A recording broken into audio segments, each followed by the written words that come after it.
Hey y'all, welcome to the first episode of Code Brew. My name is Joe King, and I'm here with my co-host Luke Warren. Hey everybody, this is Luke. And we're really excited to be here.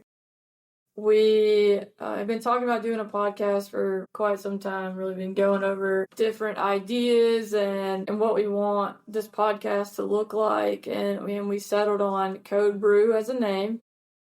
And then we've just been bouncing around ideas back and forth, talking to different people. So this is our first episode. The theme for the episode is the good, the bad, and the hilarious. And I guess we want to start off by introducing ourselves. Like I said, my name is Joe King. I'm a rapid response nurse. I'm also a house manager. Most of my background is in emergency nursing. I've got a good bit of leadership experience as well. And I've done some travel nursing as well. I've been in several states. So really passionate about nursing. I like to teach as well. I don't currently have a teaching role like Luke does. I'm actually a graduate student right now, but I really love to learn. I'm a big nerd. And that's one of the reasons we came here is to the podcast platform was to teach and to learn. Yeah, no, for sure. I mean, because like as we hope to learn from you, we hope to learn from each other, and we hope to tackle all sorts of different topics through this medium. So Luke, I'll let you go ahead. Yeah, hey, so I'm Luke. Background, so critical care, float nurse. I've worked in mixed acuity, open heart, all of the ICUs, rapid response nurse, house manager, worked for pretty much my entire nursing career in education, teaching clinicals or something in some capacity with university and academia. But, just super interested in, I've always felt like there was an opportunity to, even as like I've grown as a nurse, to continue to learn from other nurses. I am excited about like people calling in with questions, coming up with topics. I learn from my students every day. It's kind of impressive and amazing.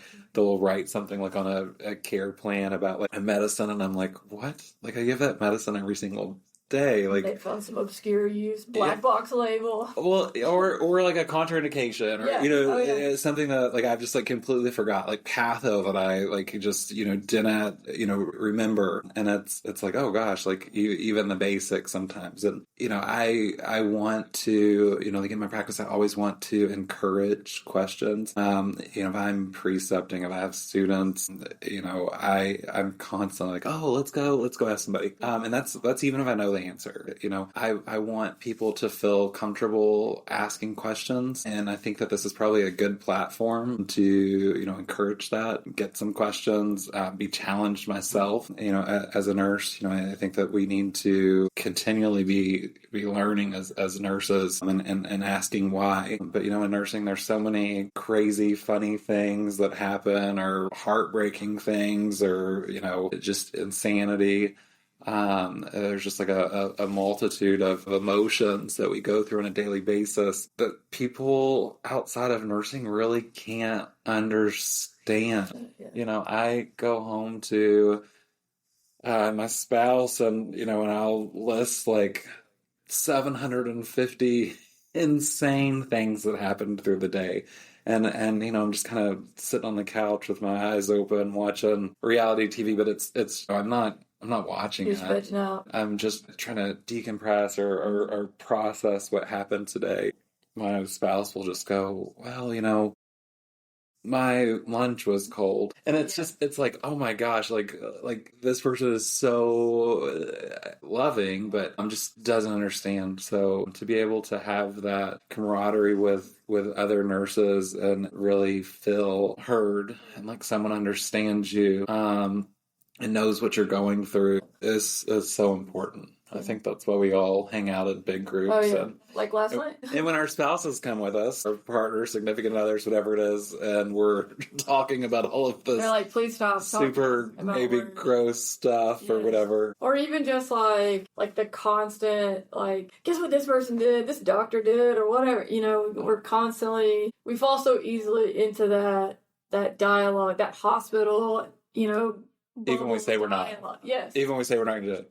Let's make sure we ask, let's make sure we include everybody today, or, let's bring up this, blah, blah, blah. Well, oh my God, you got to hear what this one did. And then we're not talking about this anymore. It just keeps going on like that.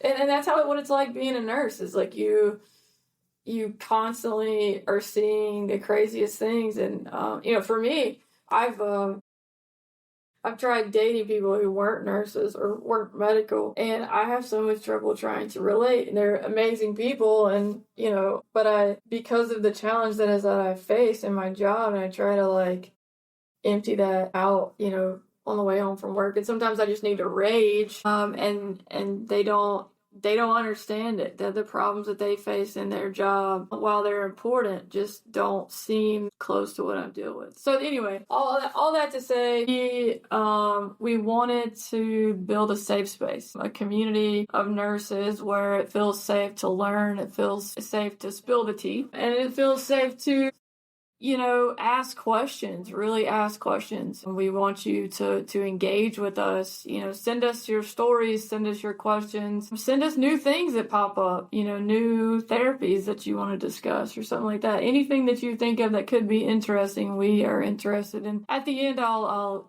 give out our email address. But anyway, so moving forward, I think we really want to engage with not just, we're going to talk a lot about new grads and student nurses because we have a passion for teaching, and we feel like new grads and students are little sponges, and we really, we both have a passion for engaging with them. But this is not just for new grads, and this is not just for students. We want to make a safe space for everybody to be able to learn. So a bit of housekeeping before we move forward. We do have a disclaimer we want to read. The views and opinions expressed on Code Brew are solely our own and do not represent the views of our employers, professional organizations, or any personal or professional affiliates. This podcast is for educational and entertainment purposes only and should not be considered medical advice. Moving forward.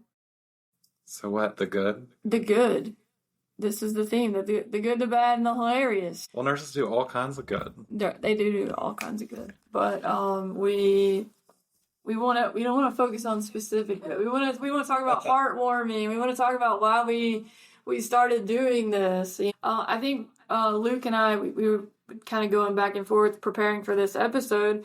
We both have talked about how we have been able to retain that idealistic view, if you may, of nursing, that we really want to help people. I think we both want to help people in the simplest sense. So we really truly care about people. We truly care about our patients. We care about our staff. As house managers, as leaders in nursing, as rapid response nurses, a lot of what we do is engaging with the staff, empowering them to take care of patients, taking care of the staff, and then letting them take care of the patients sometimes. Of course, Luke is also a float nurse. He gets in there and is doing a lot more patient care than I am, probably. A lot of times my patients, especially as a rapid response nurse, by the time I get there, they're not able to sometimes talk to me in the same way that some of the other patients do, so I don't get that emotional connection. But you do have those patients they're very sick, upset families that need love and attention. So there's a lot of skill with conversation, but love and empathy that you have to really be successful in that role. Constantly having conversations that are difficult with family members is rough, and you never want to be like, this is my job. You don't want to be like formulaic with it, and I think that goes back to the idealism that you're talking about. It's not like each case means something to me. Each event means something to me. Affects me or touches me in a certain way.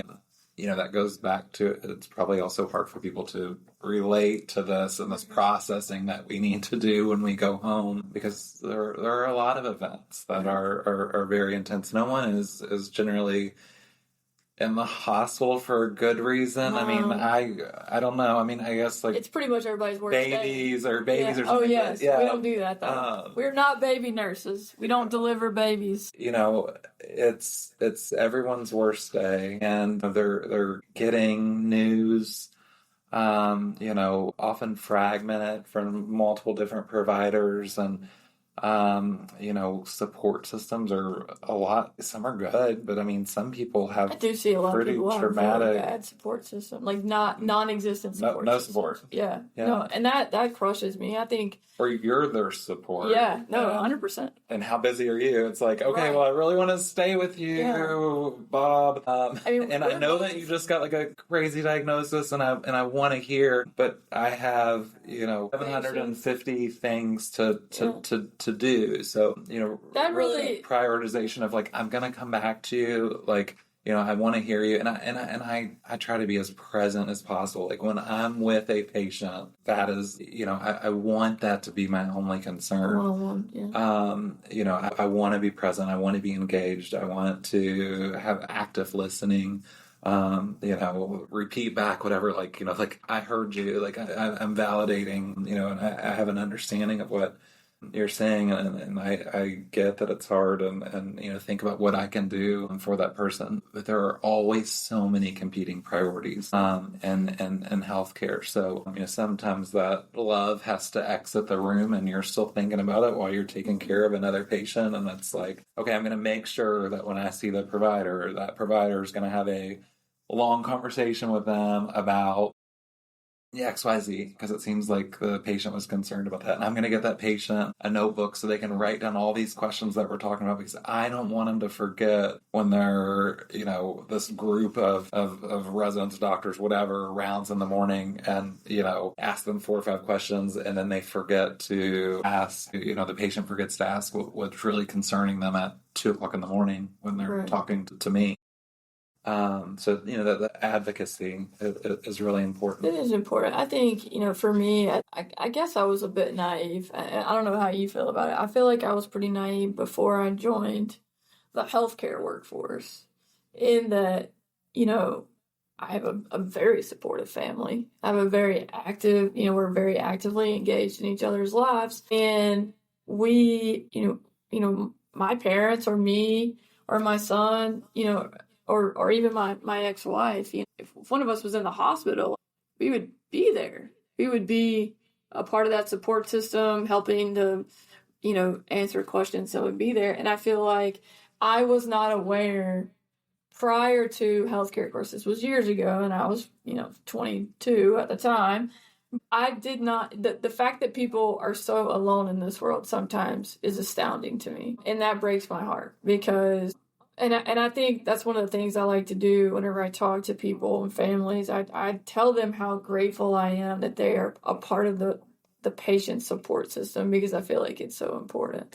I do that too. Yeah. I mean, I feel like it really how great is it that they've got such a good support system? I always try to highlight that. Yeah. Never take for granted people who are there that love you and care about you and are actively caring about you, turning that love and that caring into a true, a verb, But anyway, so heartwarming stories, we go back to, we care about people, and that's why we do this. That's why we're nurses. We care about other nurses, we care about the non-nursing staff, and we care about our patients. We truly love what we do. Both of us are we truly love our jobs, honestly. What would you say that looks like to care about all these people? Is it like we want them to have the tools they need to be successful, grow, support? What does that look like? Growth is huge for me. I want people to feel, I want to be a resource, for one thing. I think for me, I want to be someone, because in my role now, I want to be someone that people feel empowered to call. Like,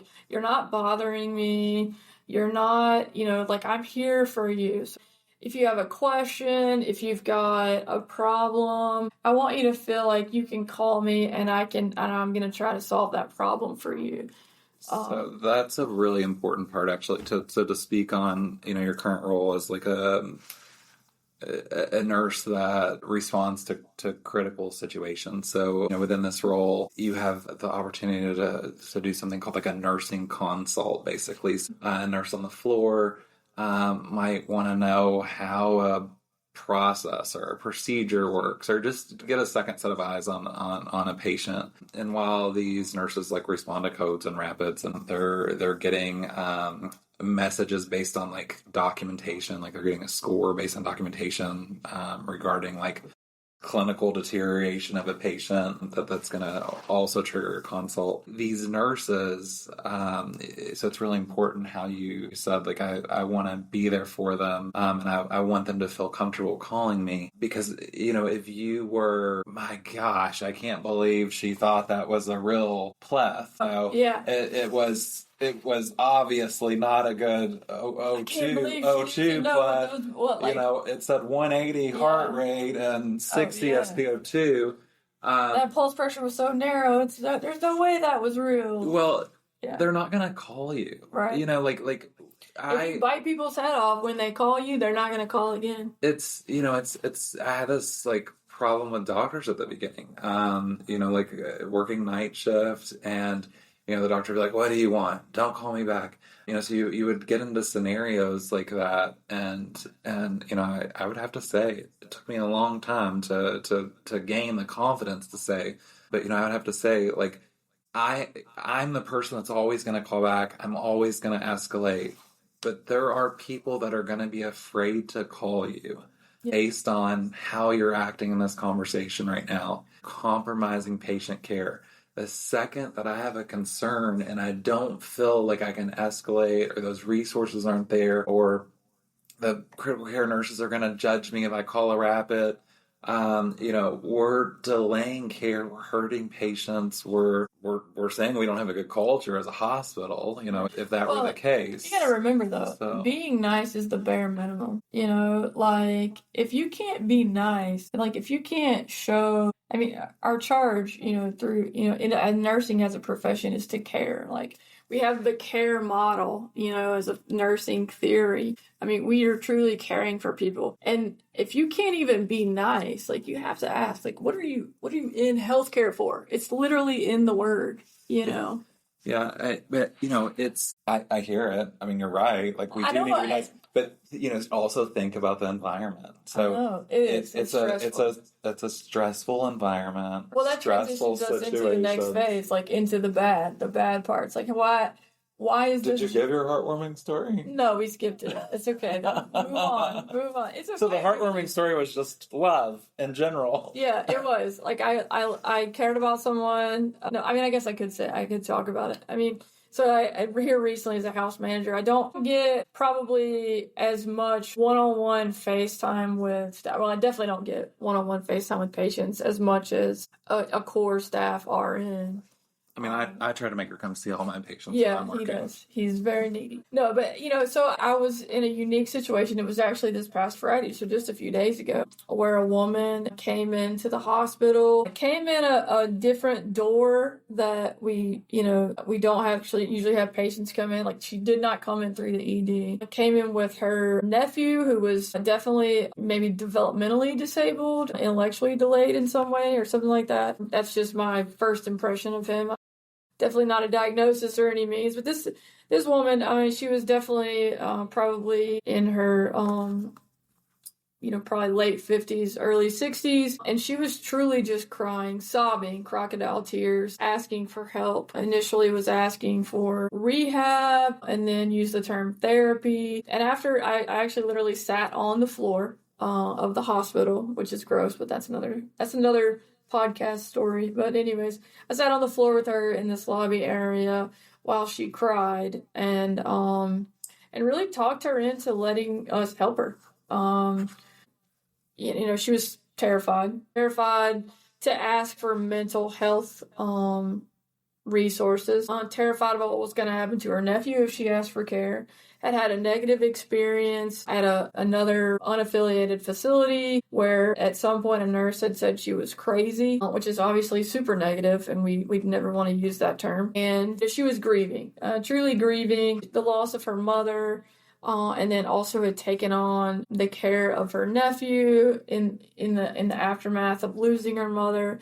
It was just truly like, overwhelmed and really struggling. And, so I really bonded with this woman, and I did talk her into coming to the ER. And of course, my amazing ER nurses took exceptional care of her. We did get the rest of their family involved and got them some resources. But, it was one of those days where, I looked at this woman and I said, if I don't do anything else today, I'm going to help you.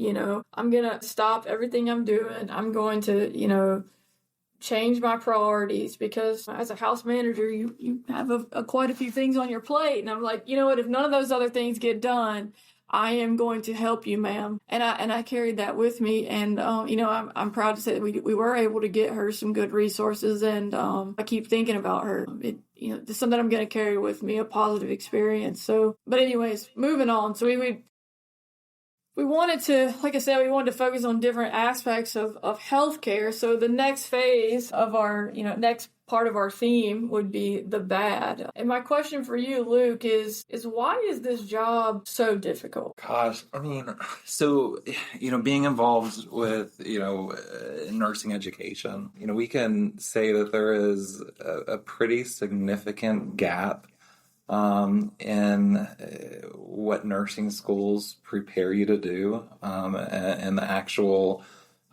transition into your role as a nurse. And in most clinical settings, like, you have partial responsibility for one patient, but no ultimate responsibility. You're kind of just passing meds on them, and maybe you've got some okay assessment data, but really, like, a nurse is there doing all of the care provision. And then all of a sudden, you're graduated and you have 5 patients and they're really sick and you don't know how to escalate. And there's all these policies and procedures, protocols. You don't know who to go to for, questions and resources. And yes, we've got residency programs. And yes, we've got, preceptor programs and classes that we put people in for education, but it's not enough to really prepare you for everything that you need to know. It's impossible to be completely prepared. I am still learning, and I've been a nurse for a long time, almost 15 years. There's that. It's also a stressful environment. So we talked about people, are coming and they just got a new diagnosis. Their life is going to look different going forward. Supplies, resources, patient loads, patient acuity, like all of that, just think about, like, constantly being busy, and so busy, you can't really eat, you can't really use the restroom. There's not really opportunities for self-care, and you're just giving to everyone else. Can't really focus on your own needs at all, because you have these other humans that are relying on you to meet almost all of their needs, or the vast majority. I mean, depending on what area you work for, sometimes they do truly rely on you for every single need. Well, and luckily you're so busy oftentimes that you don't even know that you need these restrooms. You go the whole 12-hour shift or 13-hour shift, whatever it looks like, and you don't know because you never, your body shuts down knowledge of those processes when you're super busy. Now, I've had multiple times where I'm like, okay, I'm gonna do these 4 a.m. assessments, and I'm gonna use the restroom, and then I go into a room and taking a non-invasive blood pressure, and it inflates, and then it deflates, doesn't give me a number, and then it inflates. There's some kind of troubleshooting that I have to do, and then the Foley's all of a sudden leaking on the floor, and I'm like, I was just about to use the restroom. I was gonna eat a peanut butter cracker, but great things, but it's a busy work environment.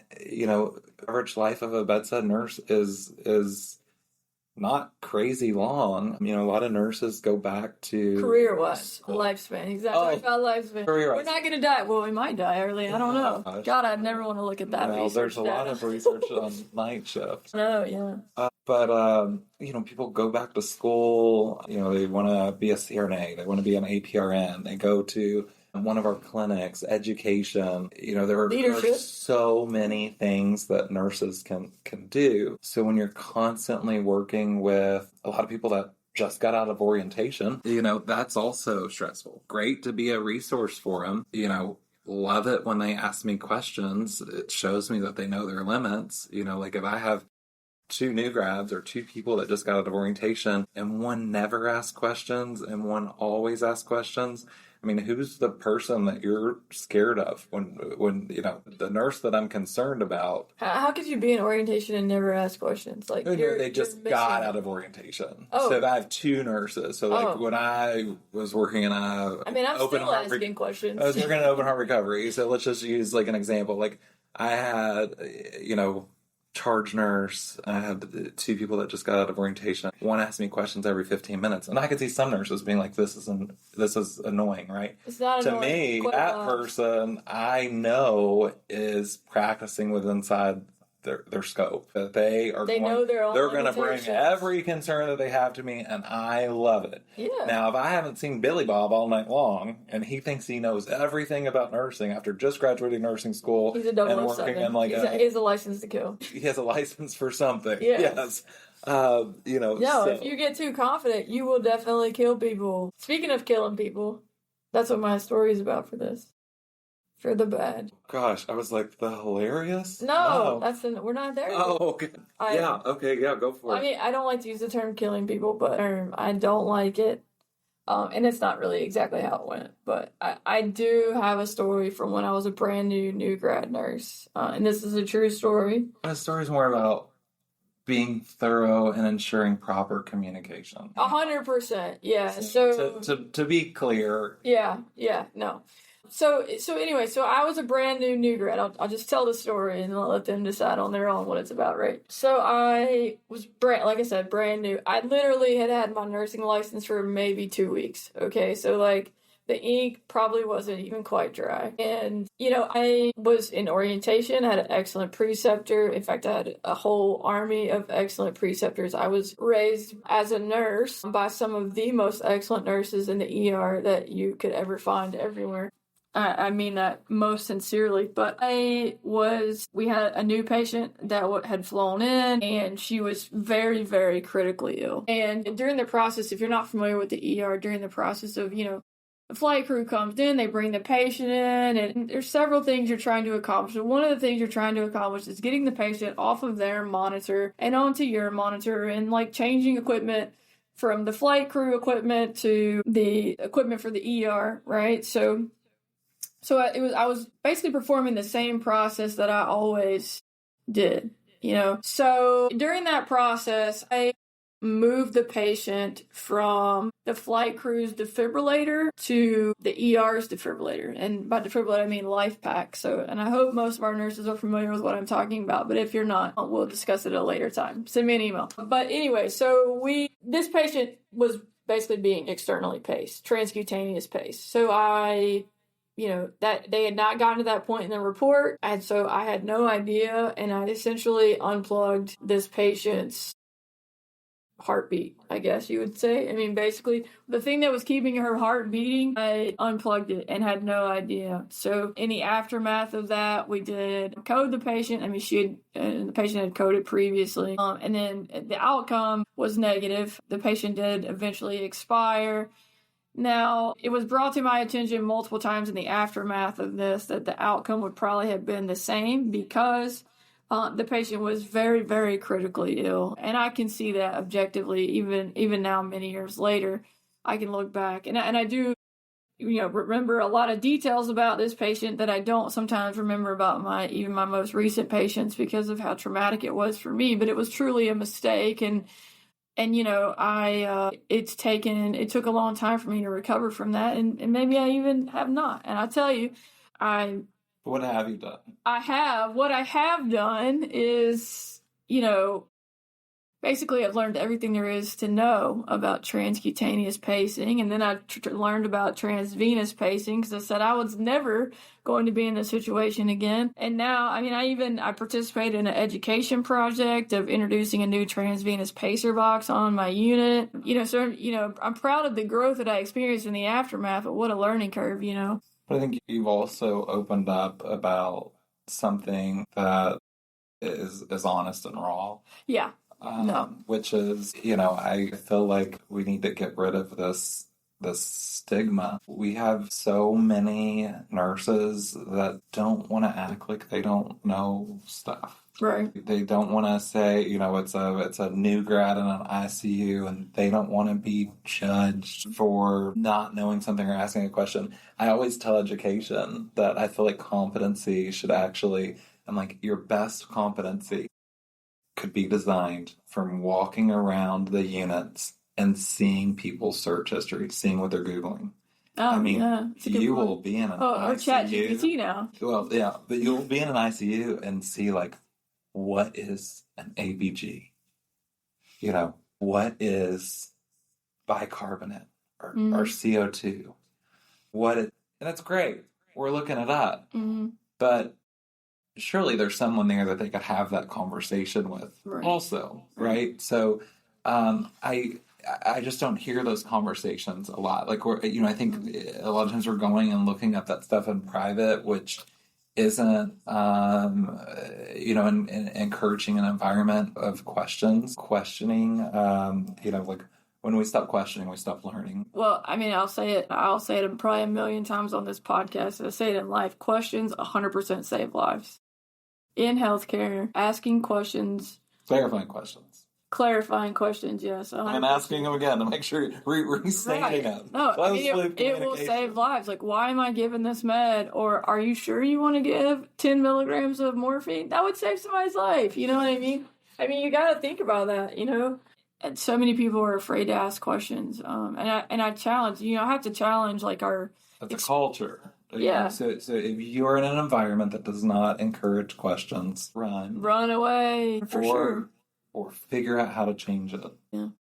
Well, and I think that's a good challenge for our experienced nurses is to say, hey, you need to be, None of us want to work with people that don't know what they're doing. Right, we don't. And it's our job, as a profession, that's why we are a profession. That's why we have to make sure that we are encouraging and growing our new grads and our inexperienced nurses.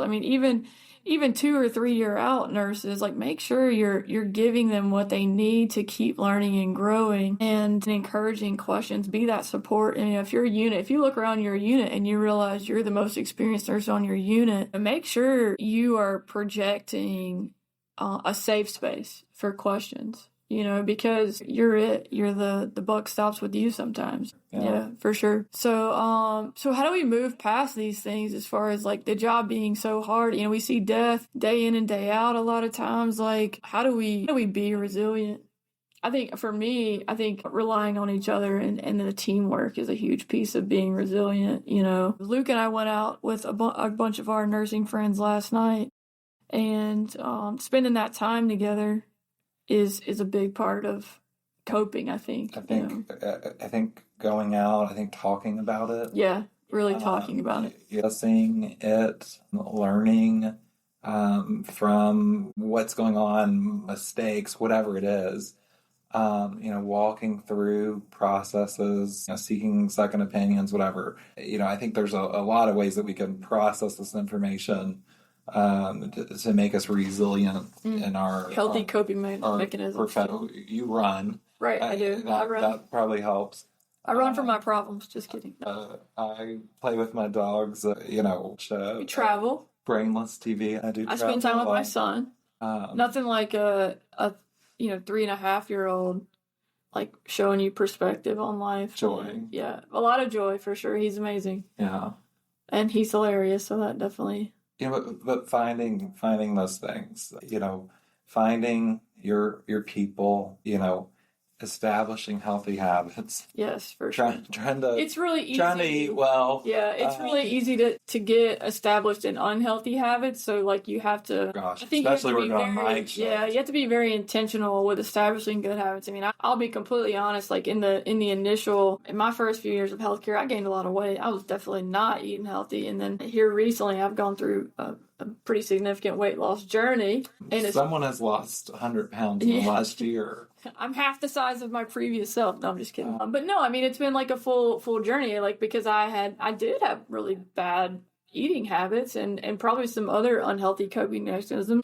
It's easy to fall into the habit of drinking. Are you pointing at me for a reason? No, we both drank last night, so it's not like I'm not judging. You had a kid's hot chocolate. No, that was a mistake. I finally got my adult hot chocolate. Thank you. Yeah, you're right about that. But I'd like to know more ways, like how other people are. Like I would like feedback on like what I don't know. I'm not on TikTok right now, but. Well, we have our social. People can connect with us, like on our socials, if they want to tell us like what their healthy coping mechanisms are. We're totally open, because that's one thing I think that our newer nurses need, is like encouragement to engage in healthy coping mechanisms. Tell you, right before I graduated from nursing school, I was in my last class, and this is crazy that they told us this. They said there's two types of nurses? Three, I guess it was three. They said there's three types of nurses, and we're all going to figure out which one you are, but we're not going to figure it out today. And I was like, what is she talking about? This is literally our last class. And also, I'd been in school for like 13 years at this point. So they go, there are the nurses, so in your first year, that cry on the way to work. There are the nurses that cry on the way home from work. I think actually they said two. So they just said there's the nurses that cry on the way to work. There's the nurses that cry on the way home from work. And what about the ones that cry at work? They didn't give me that option. So met up with a bunch of my friends from nursing school, maybe like a year later. They said this was the first year because the learning curve is wild. There's a crazy gap between education and clinicals and actual practice. Well, I mean, it's a lot of just trying to stay above water, not necessarily swimming. I don't think your first year. So you need a snorkel. We're going around the table with all these people who went to nursing school after work, before working. And I guess I'm not a crier because I wasn't crying before. Oh, I'm like Chuck Norris. I don't have tear ducts. But maybe that's my soul's black when I was a kid. No, I'm just kidding. I guess they're all gone now. But then one girl said both. I cried on the way to and from work. I cry at work. I still haven't stopped crying. I was like, oh, so there's three kinds. But it was such a weird thing, because it's like, be a nurse, and it's going to be great. And there are so many great things about nursing. And I do want to talk about the great things. But that first year, maybe 2 years, pretty rough, I would say. Yeah. But we want to talk about the great things, and I want to know those stories, the funny things, the difficult things, and how we can all learn from each other and process this information. This is there are not a lot of nursing podcasts, I guess, that really, allow you to just casually talk through. No, I haven't seen. What's going on in nursing or in healthcare. And I want education. Like, if you see research or something that's great, I mean, they just did this nursing resilience moral distress project for a research project here in our city, and it was post-COVID, and the results are amazing. And some of the stuff people did that are doing to recruit and retain staff and make sure that their staff are healthy. There's awesome research out there right now. So to talk about some of that too. Well, I mean, we use humor. This is the hilarious. It's a coping mechanism. It's a coping mechanism. Okay, so our like we've go back to reiterate, the theme for today was the good, the bad, and hilarious. And of course, humor, sometimes, pretty dark humor, let's be honest, is a coping mechanism. I mean, we're all like, we tell some crazy jokes probably, but we were, gonna tell a funny story and, but I will say, I mean, like our coping mechanism being humor, I mean, we're, at least our group, our little tiny group of nurses in our bubble.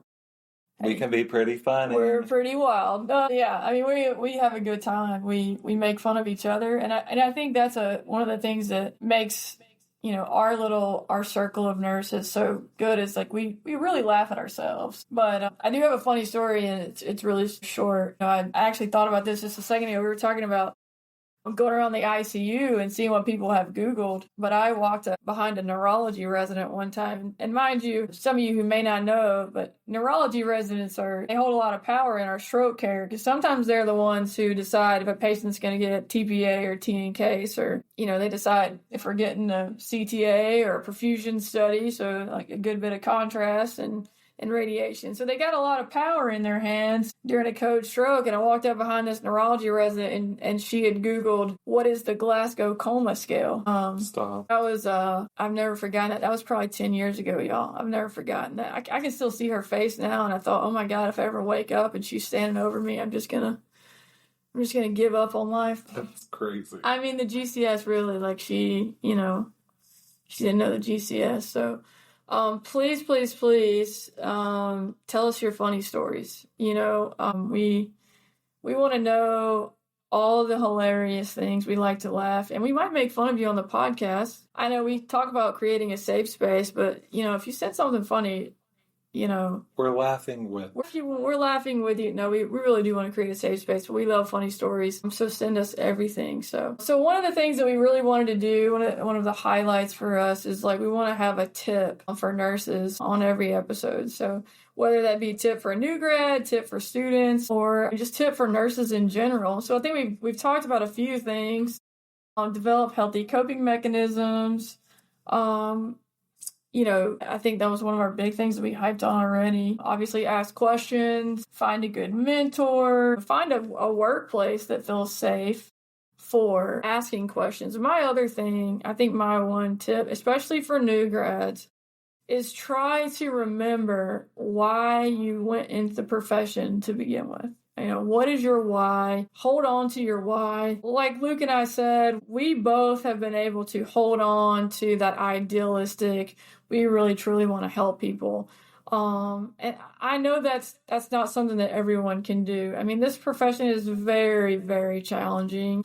And it doesn't really let up. It's not like you're going to have a bunch of easy days, okay? Like, it's going to be hard. It's just going to be different types of hard. And, we want you to always remember, whether you need like a sticky note on your bathroom mirror or, you need a mantra or whatever it may be that helps you remember, remember your why. Remember the whole reason you went in the profession.